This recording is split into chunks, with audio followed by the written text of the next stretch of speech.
Gracioso que Infobae te pone exclusivo el texto completo del decreto que crea un registro de organizaciones terroristas. ¿La exclusiva no la tenía el boletín oficial? Sí, qué sé yo, bueno, por ahí lo llegó antes, qué sé yo. Está publicado por ahí, el colega de Infobae hace lo mismo que yo cuando estoy despierto. No estoy más despierto a esa hora. Pero cuando no hacía la primera mañana, por ahí estaba despierto después de las 12 y lo miraba a esa hora. No me aguantaba la ansiedad. Seguía sin ser exclusivo. Sí, no, claro, seguía sin ser exclusivo.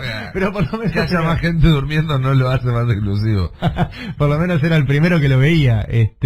Pero bueno, hablando en serio, hoy hay 3 decretos, repito, en el boletín oficial que son realmente importantes. Uno que tiene que ver con la declaración de duelo nacional por el 25 aniversario del atentado a la AMIA, que se cumple mañana. Va a haber una serie de actividades que después les vamos a repasar. La otra es el establecimiento de la caducidad para que los familiares que todavía no cobraron la reparación económica por los atentados tanto de la Embajada del Estado de Israel en el año 92 como del atentado a la AMIA en el año 94, tienen la posibilidad a partir de una ley que se votó en el 2015, una ley muy demorada. Insisto con esto porque en el año 2004... sí, Néstor Kirchner reconoció por primera vez la responsabilidad del Estado por los atentados y se comprometió a varias cosas que están en el decreto 812, que lo estuve mirando. ¿Saben quién firmó ese decreto? ¿Quién lo firmó? Lo firmó, obviamente, Néstor Kirchner, Aníbal Fernández. En ese momento el canciller era Rafael Bielsa y el ministro de Justicia era Horacio Rosati, el actual miembro de la Corte Suprema. Sí, bueno, y ahí el Estado argentino reconoció su responsabilidad ante la falta de prevención de los atentados y ante la falta de investigación. En ese momento recién se estaba saliendo de todo lo que había hecho Galeano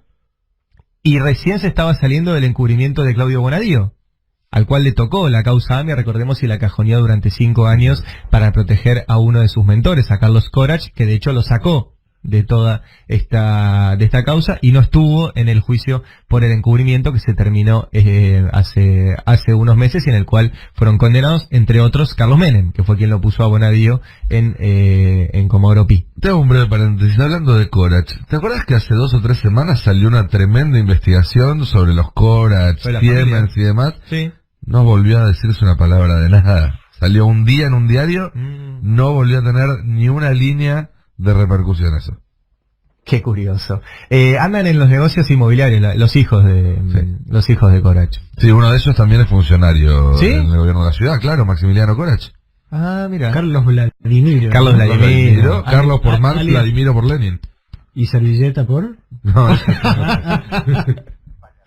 ¿Sí?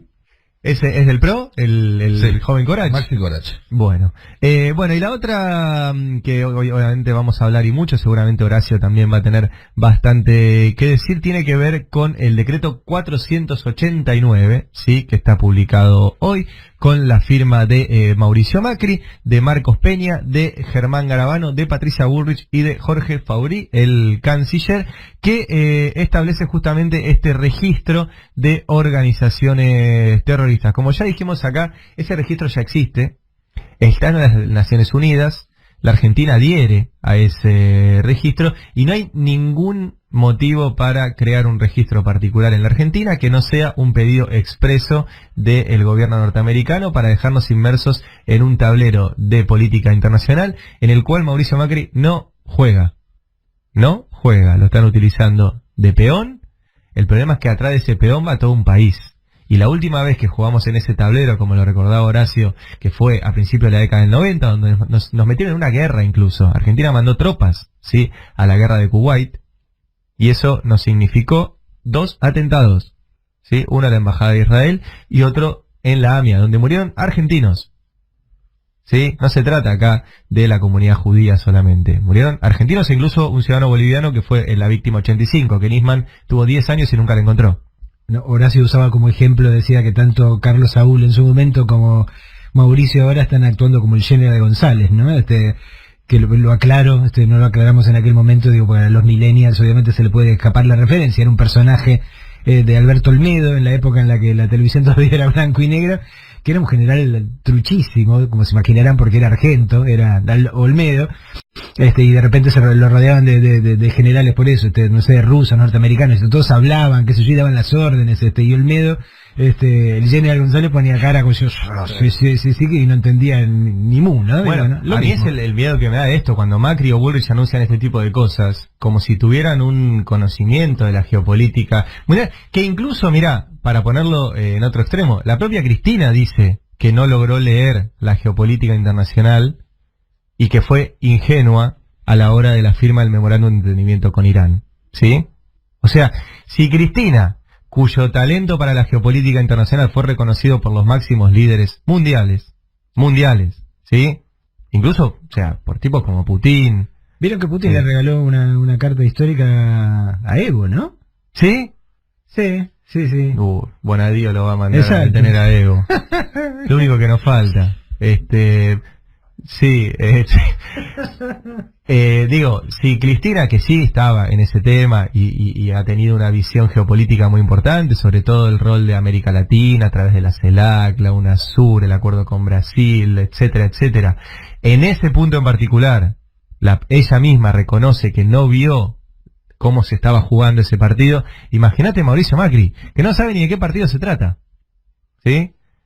Que contrató para la ciudad, por recomendación de la CIA y el Mossad, Alfino Palacios, que fue procesado por el encubrimiento del atentado a la AMIA, que pidió a su gobierno la absolución de los fiscales Müller y Barbaquia, que finalmente fueron condenados por el atentado a la AMIA, que desarmó la unidad AMIA y puso a cargo un abogado que forma parte de la comisión directiva de Boca, ¿sí? A José Consol. O sea, todas esas cosas hace Macri a pedido, no tiene más pálida idea de qué está hablando. Y en medio de todo esto, firma un decreto para armar un listado de organizaciones terroristas que lo van a armar como se les cante. Porque si ustedes leen el decreto, después lo vamos a ver en detalle con Horacio, lo que van a hacer es meter ahí adentro a toda persona humana, jurídica o entidad sobre la cual haya recaído resolución judicial o del Ministerio Público Fiscal. O sea, si un fiscal le imputa un delito, ni siquiera se prueba, no tiene que estar procesada, nada. O sea, si un fiscal o un juez les imputa un delito, o admita la formalización de una investigación por alguno de los delitos que después se establece, ¡pum!, adentro del registro. Pero además dice personas físicas, o sea que no es solo organizaciones terroristas. ¿Sí? No. Estamos hablando de personas. Pues se hablaba de un registro de organizaciones terroristas, que eso es una cosa, y otra cosa es un registro donde también pueden incluir gente con nombre y apellido. Sí, persona humana. Y es jodido, digamos. Persona humana, jurídica o entidad. A vos ¿sí? te levantan, por ejemplo, cortando una calle y de repente puedes ir a parar. Bueno, aunque no demuestren que vos pertenezcas a ningún grupo. Y ya sabemos con qué liberalidad este gobierno te chanta la etiqueta, ¿no? Inventando a la RAM o yo qué sé, o ha metido presos a tuiteros, en cualquier momento un tuitero termina convertido en un terrorista. Bueno, y esto entra también la ley antiterrorista, que fue a mi entender una de las pocas malas leyes que se hicieron durante el gobierno anterior, que bien utilizada te permitía, por ejemplo, congelar bienes de genocidas, mal utilizada te permite congelar bienes de comunidades mapuches a las cuales consideras que atentan contra la integridad del país. Y mal utilizada como esto te permite a gente que sea acusada por ese artículo de la ley pasar a integrar este registro junto con Hezbollah, que ese es el nombre y apellido que tiene este decreto.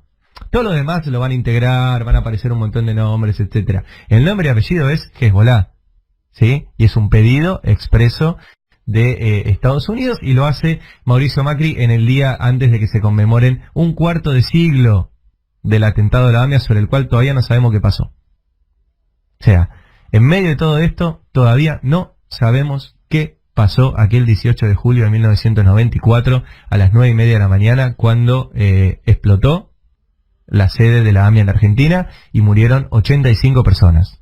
No lo sabemos, si es una causa que está paralizada, que la tiene el juez Rodolfo Canicova Corral, que investigaba teóricamente en su momento el fiscal Nisman. Nisman estuvo 10 años a cargo de una fiscalía con presupuesto millonario, personal y una única tarea: saber qué pasó. Y en 10 años no aportó nada. Lo único que aportó es una denuncia contra la única presidenta que se interesó realmente por el tema, desde que era senadora, porque vale recordar que hubo una comisión investigadora en el Senado, cuyo único dictamen en disidencia fue de Cristina, ¿sí? Donde decía, la versión que intentan instalar, apuntando solamente a Irán, es falsa. Eso decía el dictamen en disidencia de Cristina en ese momento en el Senado, y lo intentó hacer con errores, con aciertos, después como presidenta. Lo único que hizo Nisman fue denunciar a Cristina. Y en un año de trabajo, quienes lo reemplazaron en la fiscalía, ¿sí?, encontraron restos de la Traffic, encontraron los restos de ADN de la víctima 85, ordenaron todos los materiales que Nisman tenía tirados en una sede de la CIDE, comiendo polvo y deteriorándose. O sea, en un año de trabajo, quienes lo reemplazaron a Nisman hicieron más que Nisman en 10 años al frente de esta unidad. Bueno, un poco de contexto, igual vamos a hablar mucho de esto. Es mucho tiempo 25 años. Es demasiado tiempo 25 años. Siglo? O sea, tendría que fijarme, me voy a fijar cuántos pibes hay en el padrón de menos de 25 años. O sea, hay una cantidad de argentinos importante que no había nacido cuando fue el atentado a la AMIA. Atentado que, insisto, todavía no se resolvió. No, se resolvió. Y mañana se cumplen 25 años y Macri sigue jugando mal a la geopolítica internacional y metiéndonos en discusiones que no tienen que ver con nosotros. Sí, para que se hagan una idea, 25 años es el tiempo que pasó, por ejemplo, entre el golpe de Estado y la caída de la Rúa. Sí, claro. Entre el golpe de Estado de Videla y la crisis de 2001 pasaron la misma cantidad de años que lo que pasaron desde el atentado a la AMIA sin que se pudiera resolver esa investigación. Y un dato más, parte de esta investigación tiene que ver de nuevo con la relación promiscua entre servicios de inteligencia, tanto argentinos como extranjeros, medios de comunicación que fueron parte del encubrimiento, ¿sí? Había periodistas adentro del juzgado de Galeano que arreglaban con Galeano las tapas de los principales diarios para desviar la atención pública sobre lo que se estaba investigando ahí. ¿Sí? Algún día esos periodistas, cuyos nombres circulan, tendrían que rendir cuentas también porque fueron parte, junto con Galeano, de ese encubrimiento, ¿sí? Y obviamente miembros del Poder Judicial, como Galeano, como Mulen y Barbaquia, como Nisman, como Bonadío, como el fiscal Ple. Miren cómo se empiezan a tocar todo, o sea, lo mismo que se está investigando ahora en Dolores es el mismo esquema, servicios, medios, jueces y fiscales y la Embajada de Estados Unidos operando contra la democracia. Es lo mismo que pasó con la investigación del atentado a la AMIA y los personajes son los mismos. Bonadío, Ple, la Embajada, etcétera. Bueno, 7:54, seguramente ahora cuando llegue Horacio, a eso de las 9, seguiremos hablando del tema.